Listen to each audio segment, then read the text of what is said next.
December 24, 1943. Aberdeen Proving Ground, Maryland.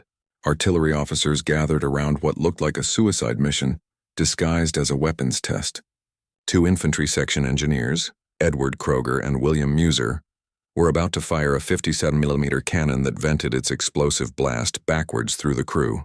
"You're going to kill yourselves," the artillery observer warned. The engineers ignored him and pulled the trigger anyway. The weapon had no recoil. None. Zero. The shell screamed 450 yards downrange and obliterated its target with cannon-level precision. But the real shock wasn't the hit. It was what didn't happen. No broken shoulders from recoil. No crew knocked unconscious. No weapon jumping off its mount. American paratroopers had been dying because they couldn't carry real artillery into battle.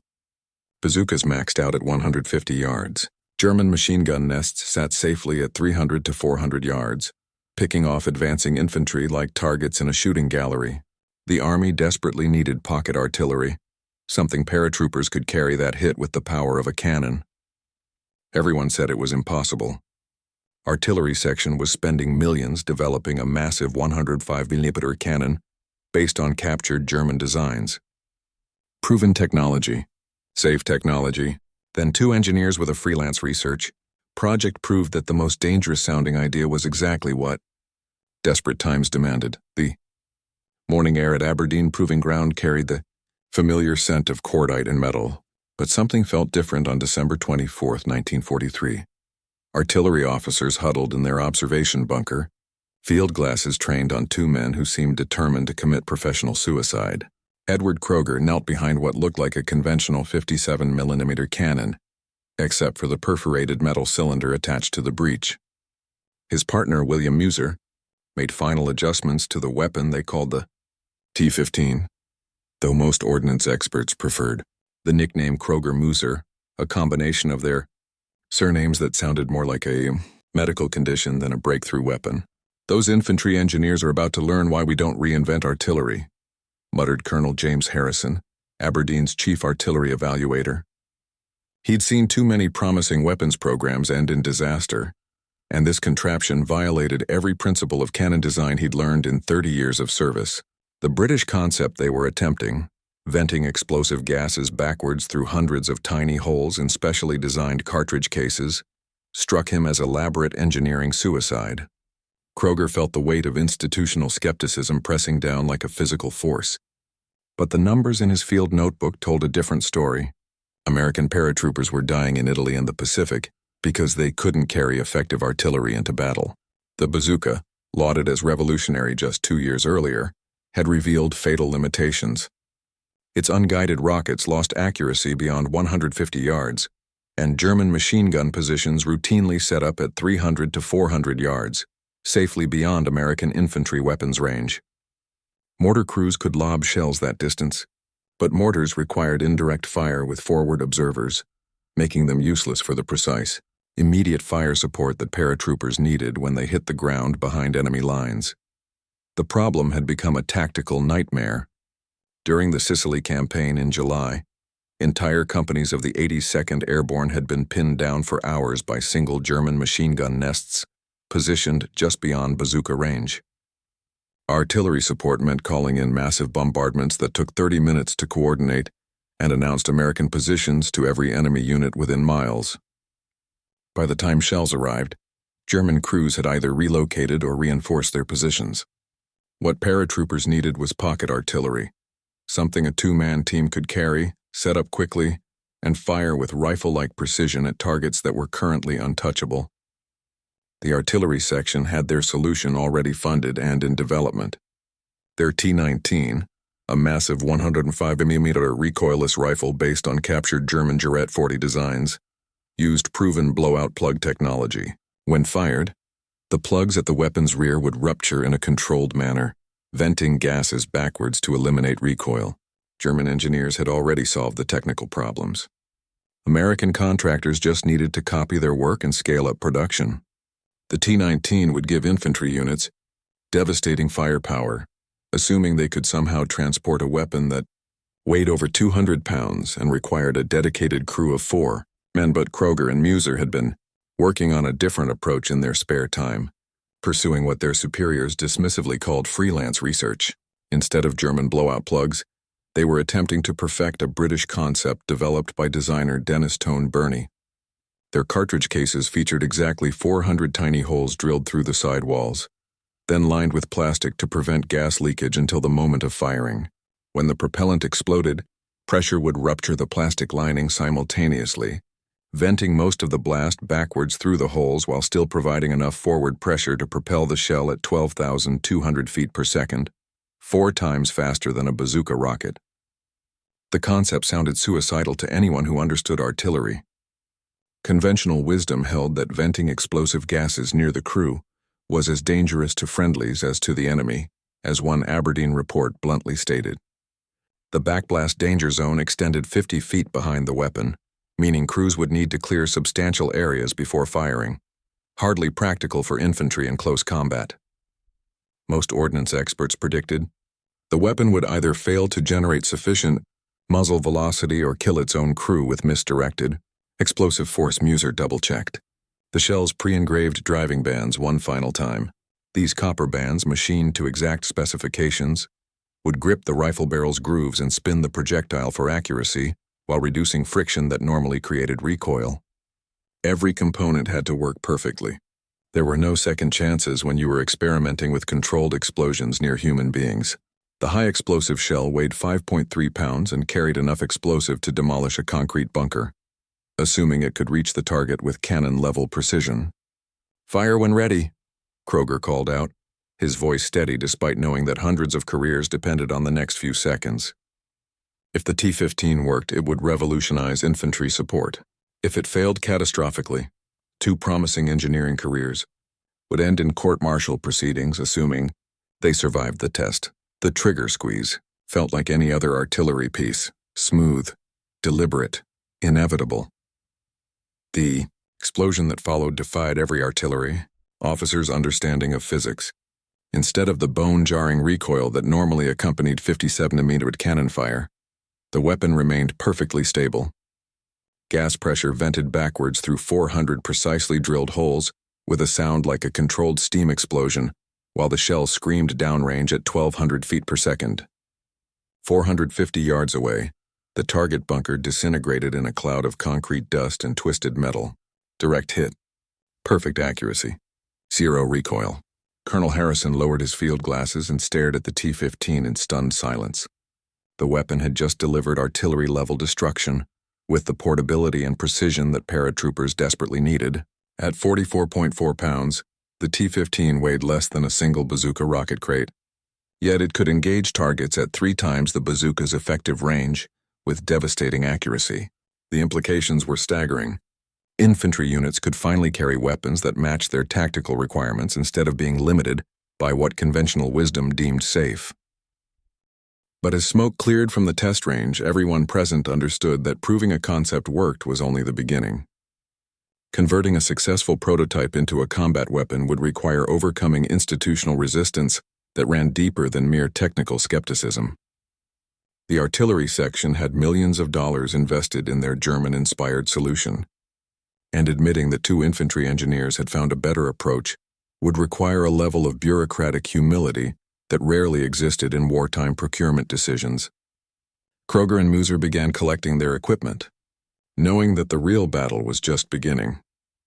By November 1943, the T-15 had survived enough preliminary tests to earn official scrutiny, and that scrutiny arrived in the form of a side-by-side comparison that would determine which recoilless rifle program received full production funding. The artillery section's T-19, their 105mm behemoth based on German Girat 40 technology, rolled onto Aberdeen's main testing range with the confidence of proven engineering. Behind it, a crew wheeled the T-15 into position like David approaching Goliath, except this David carried a weapon that most observers still considered an elaborate way to commit suicide. Colonel Harrison supervised the test with the methodical precision of a man whose recommendations would determine how American infantry fought for the remainder of the war. The T-19 represented everything the artillery section valued: incremental improvement of proven German technology, substantial funding from established defense contractors, and a design philosophy that prioritized crew safety over portability. At 214 pounds, it required a 4-man crew and specialized transport. But it delivered devastating firepower with blowout plug technology the German engineers had already perfected in combat. The first test measured raw destructive capability. The T-19's 105mm high explosive shell obliterated its target bunker with satisfying finality, creating a crater that could swallow a small automobile. Observers nodded approvingly. This was the kind of overwhelming firepower that won battles decisively. When the T-15's turn came, its 57mm shells seemed almost delicate by comparison, but the target bunker disappeared just as completely, reduced to scattered concrete fragments and twisted reinforcing steel. Adequate destruction, Harrison noted in his evaluation sheet, though privately he wondered if adequate was sufficient when American lives depended on stopping German strong points with single shots. The T-15's smaller warhead carried 250 grams of explosive compared to the T-19's massive payload, but both weapons had achieved the mission objective of bunker elimination. The question wasn't whether the T-15 could destroy targets. It was whether infantry units needed maximum destruction or maximum portability. Accuracy tests revealed the first significant advantage of Kroger and Muser's approach. The T-15's rifled barrel and pre-engraved driving bands delivered consistent 3-inch groupings at 400 yards, performance that matched dedicated anti-tank guns. The T-19's smooth-bore and blowout plug system produced acceptable accuracy for area targets, but lacked the precision required for engaging specific windows, gunports, or personnel in fortified positions. Paratroopers fighting in close quarters needed surgical strikes, not area bombardment, but the mobility comparison exposed the fundamental difference between artillery section thinking and infantry section innovation. The T-19 required its 4-man crew plus specialized wheeled carriage, making rapid deployment impossible in broken terrain or contested landing zones. Setup time averaged 12 minutes from arrival to first shot, assuming the crew could find level ground and establish clear fields of fire. The T-15 could be carried by 2 men, assembled in under 3 minutes and fired from shoulder, bipod, or improvised rest, depending on tactical requirements. Kroger watched Harrison's expression carefully as the numbers accumulated on the evaluation sheets. Weight, 44.4 pounds versus 214 pounds. Setup time, 3 minutes versus 12 minutes. Crew requirements, 2 men versus 4 men. Effective range, 450 yards for both weapons. Armor penetration, 3 inches for the T-15 versus 4 inches for the T-19. Ammunition weight, 5.3 pounds per T-15 shell versus 11 pounds per T-19 round, the mathematics of infantry. Warfare were shifting in favor of the smaller weapon, but institutional momentum had its own mathematical principles. The breakthrough moment came during rapid-fire tests. Artillery doctrine emphasized deliberate aimed fire with careful target selection and ammunition conservation, but infantry combat often demanded immediate suppression of multiple targets with whatever firepower was immediately available. The T-15 could engage 6 targets in the time required for the T-19 to service 2, and its lighter ammunition allowed crews to carry enough rounds for extended engagements without resupply. Muser had spent weeks perfecting the perforated cartridge case design, working with plastic manufacturers to develop linings that would rupture uniformly under explosive pressure while maintaining structural integrity during transport and handling. Each case required exactly 400 holes drilled to precise dimensions and positioned according to gas flow calculations that balanced forward projectile velocity against backward venting requirements. The plastic lining had to be thick enough to prevent gas leakage during storage, but thin enough to rupture completely when fired, ensuring that no partially vented cases would create dangerous pressure. Variations. The engineering elegance impressed even skeptical ordnance experts, but elegance didn't overcome institutional resistance. Reports began circulating that described the T-15 as dangerous to the crew as to the enemy, focusing on backblast hazards rather than combat effectiveness. The 50-foot danger zone behind the weapon became a talking point for critics who argued that infantry units couldn't safely employ recoilless rifles in close combat situations where clearing rear areas was impossible. Training requirements became another source of controversy. The T-19's German-inspired design operated similarly to conventional artillery, requiring minimal additional crew education. The T-15's backblast characteristics demanded new tactical procedures, crew positioning protocols, and safety awareness that went beyond traditional infantry weapons training. Conservative military planners viewed additional training requirements as unnecessary, complications that would delay combat deployment, and increase the likelihood of operator errors under stress. But battlefield reports from Italy were shifting the tactical conversation in ways that bureaucratic resistance couldn't ignore. The September landings at Salerno had demonstrated exactly why paratroopers needed portable artillery support. German defenders had positioned machine gun nests and anti-tank guns at ranges that neutralized American bazookas, while remaining immune to mortar fire without forward observers. Entire battalions had been pinned down for hours by weapons that could have been eliminated quickly, with accurate long-range direct fire. Division commanders began requesting immediate deployment of any recoilless rifle that could give their infantry the firepower advantage they needed. The T-19's superior destructive capability meant nothing if it couldn't reach the battlefield in time to influence combat outcomes. Airborne units especially needed weapons that could be dropped with assault troops and employed immediately upon landing without waiting for heavy equipment or specialized crews. Production considerations added another layer of complexity to the decision matrix. The T-19 required specialized manufacturing facilities and materials that were already committed to existing artillery programs. The T-15 could be produced using modified small arms manufacturing techniques, potentially allowing faster scaling if combat demand exceeded initial projections. But there was no American factory space available for either weapon, meaning production would need to be contracted overseas regardless of which design received approval. By December, unofficial word was circulating that the T-15 would receive limited production, authorization for field testing, but full-scale deployment remained dependent on combat performance that had yet to be demonstrated under battlefield conditions. By February 1945, the T-15 had become the M18, but the weapon existed more on paper than in combat units. Production orders called for 2,000 weapons and 800,000 rounds of 4 different ammunition types. Yet American factories remained committed to existing programs that consumed every available manufacturing slot. The solution came from an unexpected source. Dominion Arsenal in Quebec, Canada had excess capacity and specialized expertise in precision munitions manufacturing. Canadian engineers studied the perforated cartridge case specifications with the methodical attention that the design demanded, knowing that even minor variations in hole, diameter, or plastic lining thickness could transform a precision weapon into a crew-killing malfunction. Major General William Bud Miley received word of the M18's existence in early March while planning Operation Varsity, the largest single-day airborne assault in military history.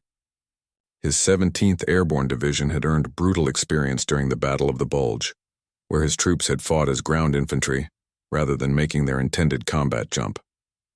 The upcoming Rhine crossing represented their first opportunity to prove that airborne forces could seize and hold critical objectives behind enemy lines.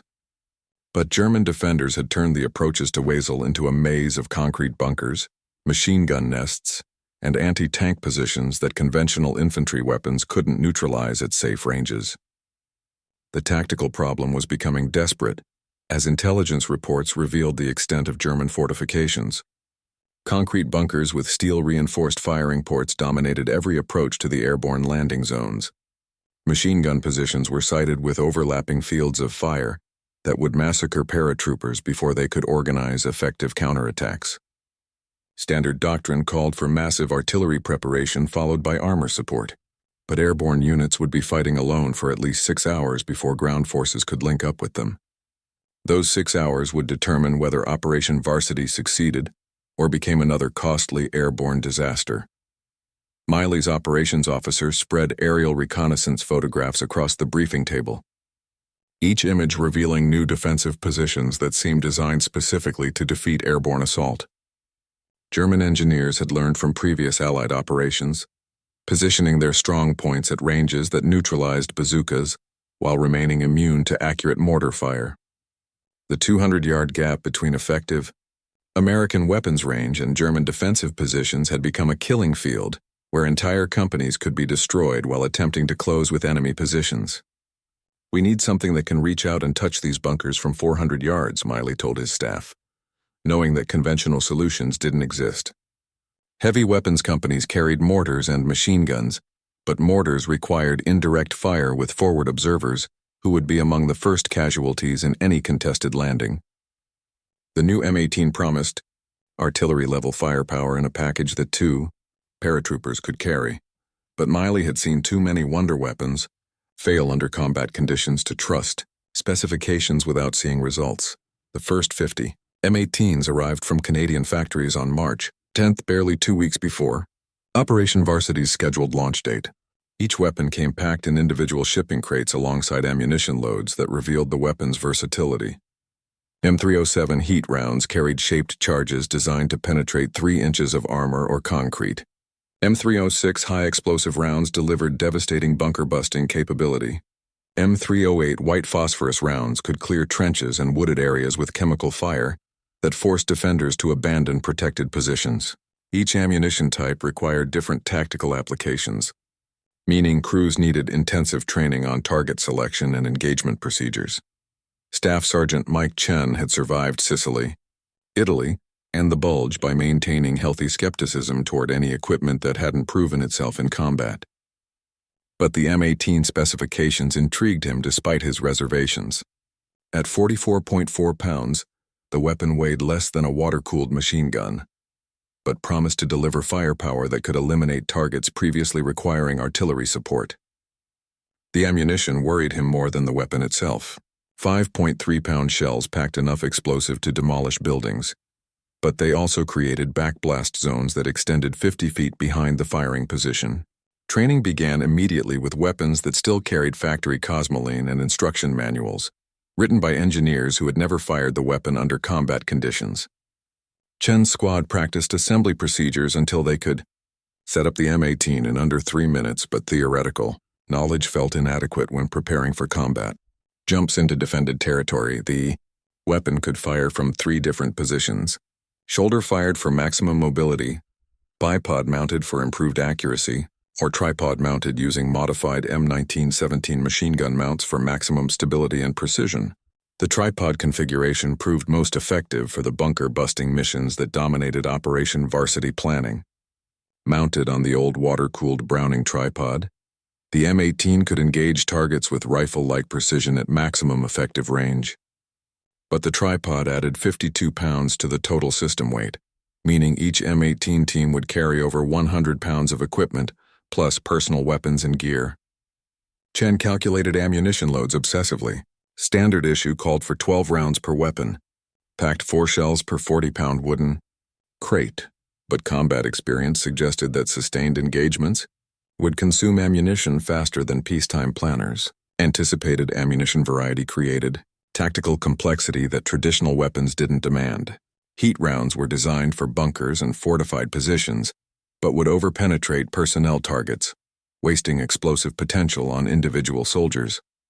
High explosive rounds delivered maximum fragmentation against troops in the open, but lacked the armor-penetrating capability needed against concrete emplacements. White phosphorus rounds could force defenders out of covered positions, but created persistent chemical hazards that affected friendly troops if wind conditions shifted unexpectedly. Target identification became critical as crews learned to match ammunition types with tactical situations. German defensive positions varied from reinforced concrete bunkers requiring heat rounds to machine gun nests in wooden structures that high explosive rounds could destroy completely. Misidentifying targets meant either wasting precious ammunition or failing to achieve the destruction necessary to eliminate threats. Combat conditions would allow no time for careful target analysis, meaning crews needed instinctive recognition of which ammunition type would prove most effective against specific defensive positions. The backblast danger zone created tactical complications that training could address but never completely eliminate. 50 feet of clear space behind the weapon meant that crews couldn't fire from covered positions that offered protection from enemy observation and return fire. Open firing positions made M18 teams vulnerable to sniper fire and artillery, but attempting to fire from covered positions would injure or kill crew members with misdirected explosive gases. Chen's squad practiced rapid displacement techniques, knowing that revealing their position with the first shot meant they would need to move immediately to avoid concentrated enemy. Response March 23rd arrived with weather conditions that threatened to cancel Operation Varsity entirely, but Allied commanders decided that further delays would allow German defenders more time to strengthen their positions. 17,000 paratroopers would jump into heavily defended territory, carrying experimental weapons that had never been tested under combat conditions, betting their lives on engineering calculations that promised pocket artillery for infantry units that had never possessed such firepower. Dawn on March 24, 1945, revealed the Rhine Valley shrouded in morning mist that would either conceal the largest single-day airborne operation in history or trap 17,000 paratroopers in a killing field designed specifically to defeat their tactics. British ground forces had crossed the river under cover of darkness near Wesel, establishing precarious footholds on the eastern bank, while German artillery hammered their positions with methodical precision. By 10 o'clock in the morning, 1500, Allied transport aircraft would deliver the 17th and 6th Airborne Divisions into heavily fortified territory, where concrete bunkers and machine gun nests waited in positions that had been surveyed, registered, and prepared for exactly this moment. Staff Sergeant Chen checked his M18 one final time as his C-46 Commando droned eastward over Allied lines, the weapon's unfamiliar weight adding to equipment loads that already strained paratrooper mobility.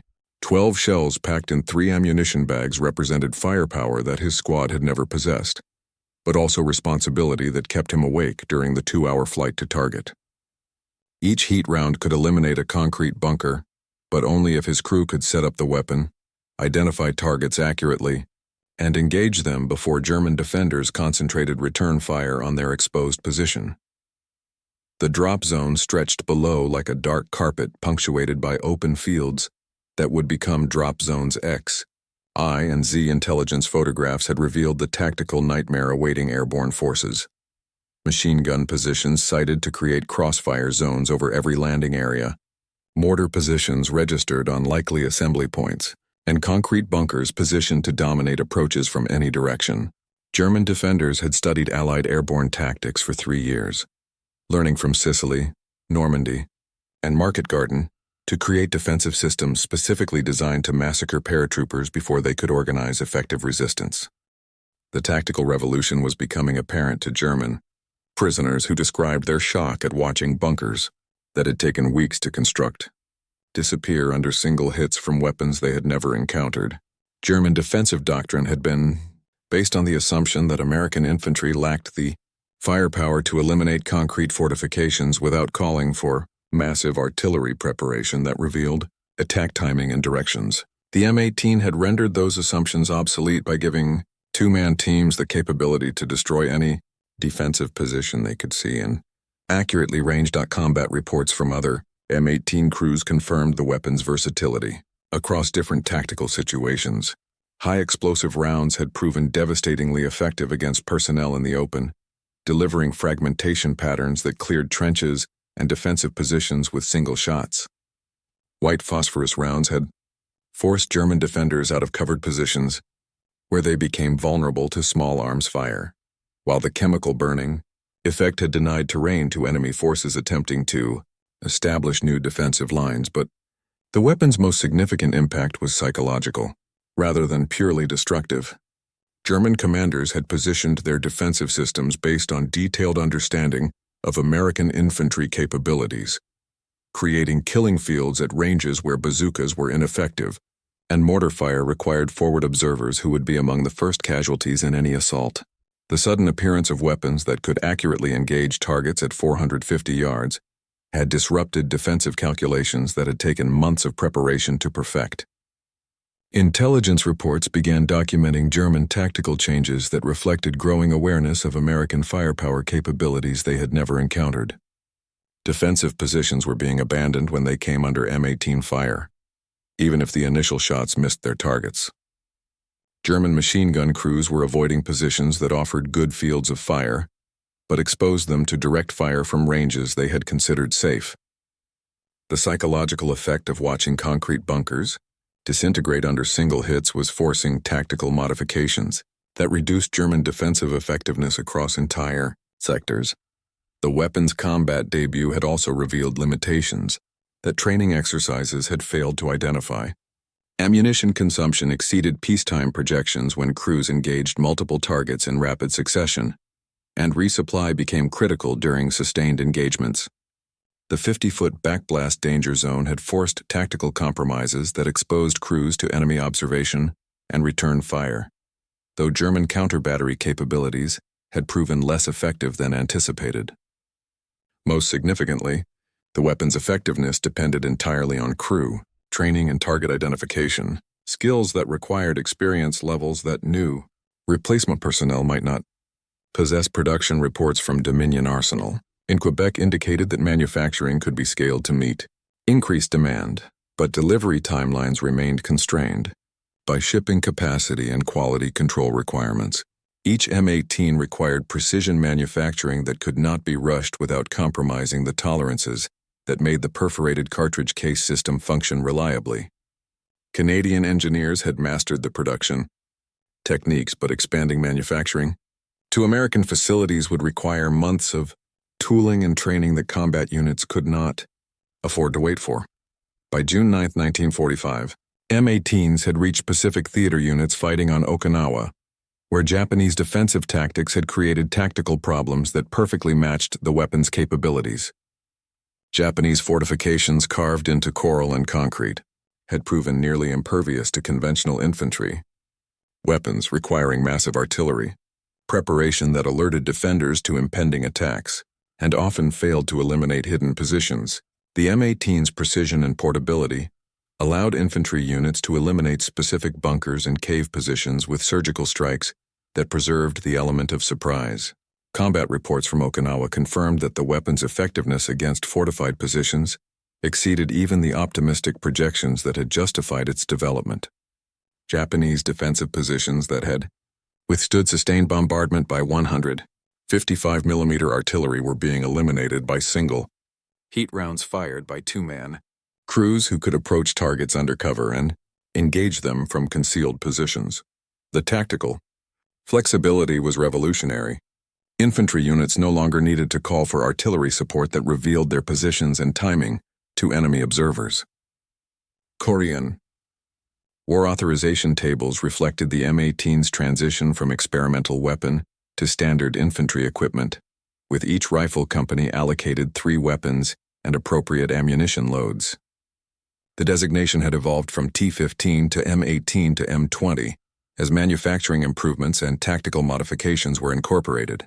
But the weapon's fundamental concept remained unchanged, giving infantry units artillery-level firepower in a package that could be carried and employed by conventional foot soldiers. Edward Kroger received reports of the weapon's combat success while working on post-war development projects that seemed mundane compared to the life-and-death urgency that had driven the M18's creation.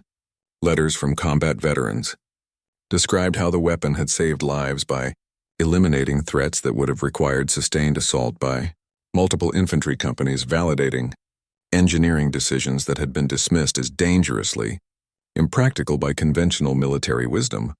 The final vindication came in casualty statistics that showed dramatically reduced infantry losses when units were equipped with M18s compared to similar operations using conventional weapons. Soldiers who had initially viewed the weapon with skepticism because of its backblast characteristics had become its strongest advocates after experiencing its devastating effectiveness against targets that had previously been untouchable by infantry weapons.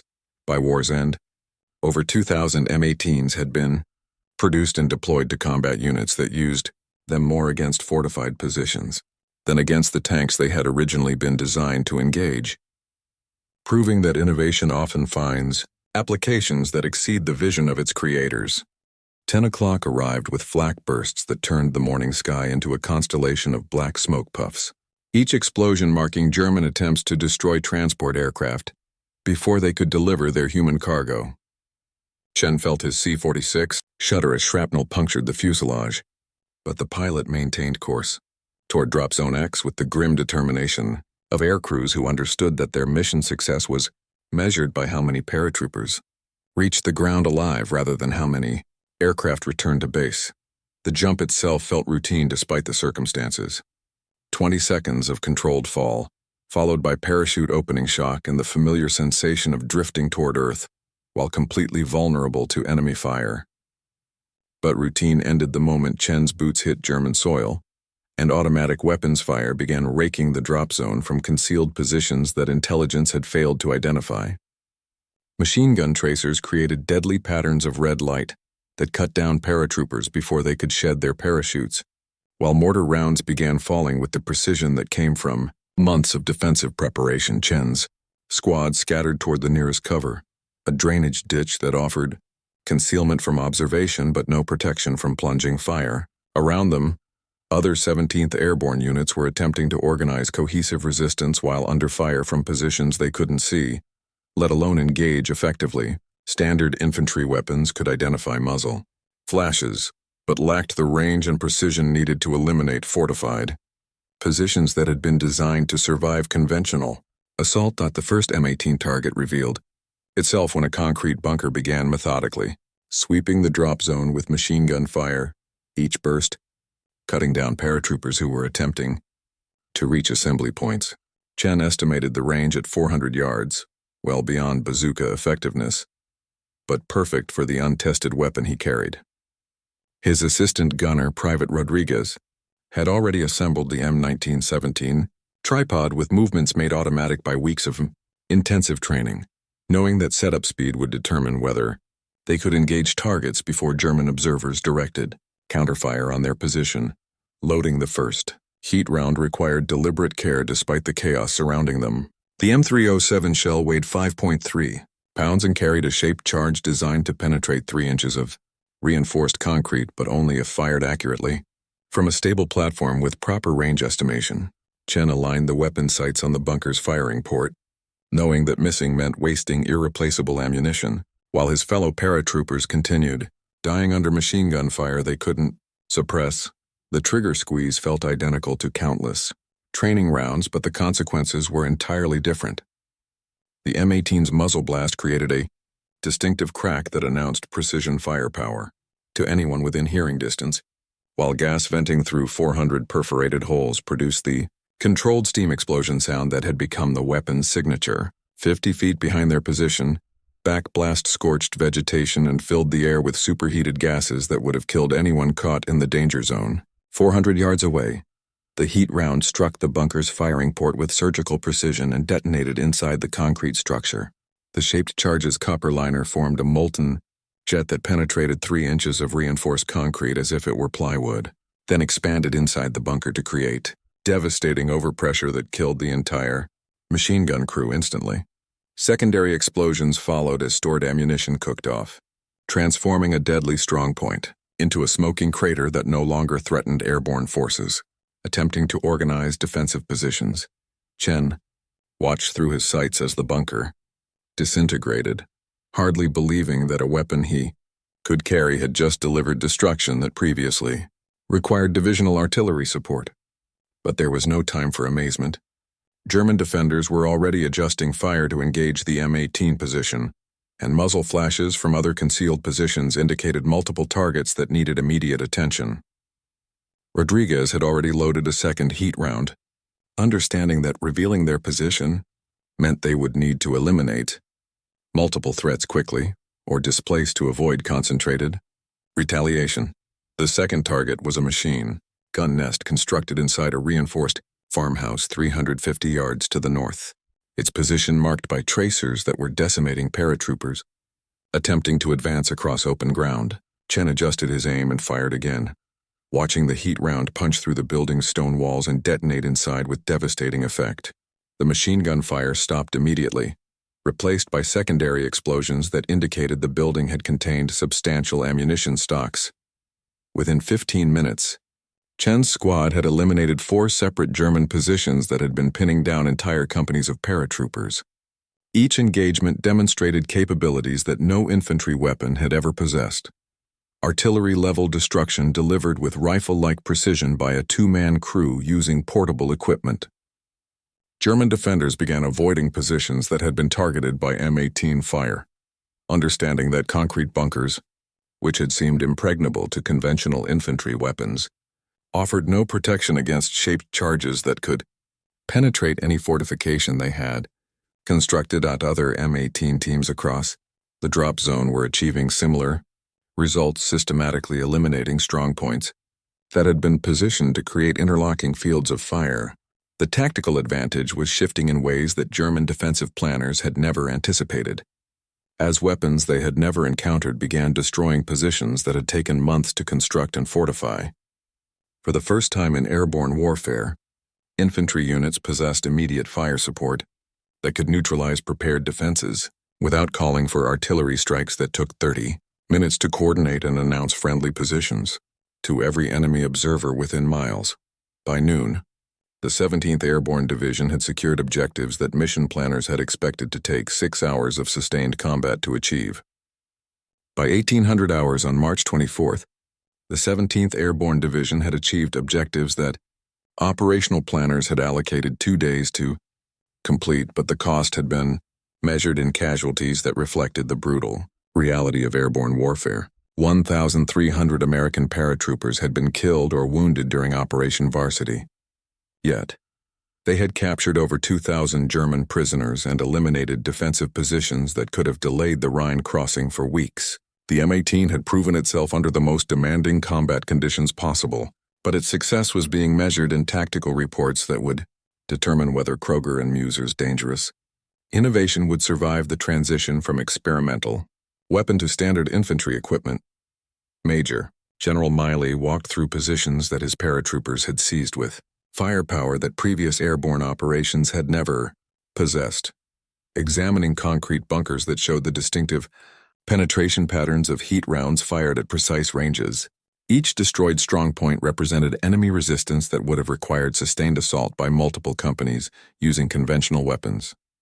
Yet M18 crews had eliminated them with single accurately placed shots that left no doubt about the weapons' devastating effectiveness against fortified positions.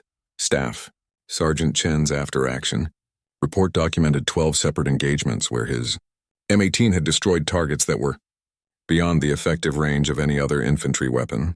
Machine gun nests at 400 yards, concrete bunkers with steel-reinforced firing ports, anti-tank gun positions that had been sited to dominate approach routes, all eliminated with shaped charges that penetrated fortifications as if they were constructed from cardboard rather than reinforced concrete. The weapon's rifled barrel had delivered accuracy that matched dedicated anti-tank guns, while its portability had allowed rapid displacement between firing positions.